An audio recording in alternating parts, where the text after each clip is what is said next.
J'ai un client qui m'a appelé il y a environ une semaine, puis il m'a dit « Meggy, j'ai fait un prêt pour consolider mes dettes. J'ai emprunté environ 25 000, puis j'ai gagné des points au crédit.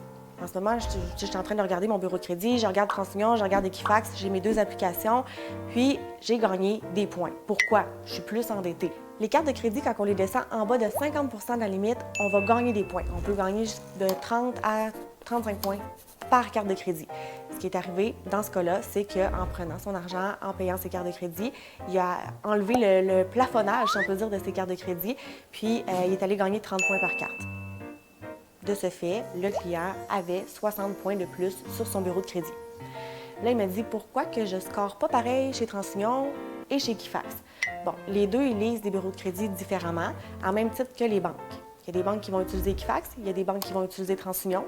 Il y a deux banques qui peuvent utiliser TransUnion, mais le pointage, en fait, quand on va soumettre un dossier, il ne sera pas le même. Pourquoi? En fait, parce que d'un côté, l'institution financière qui prend TransUnion, à même titre que l'autre qui prend toujours TransUnion, peut lire 4 lignes de crédit, 6 lignes de crédit. Donc, dans deux institutions financières qui peuvent prendre les deux, le bureau de crédit, TransUnion, pour lire la cote de crédit de leur client, il y en a une des deux qui peut lire, par exemple, 8 lignes de crédit, l'autre peut lire 6 lignes de crédit.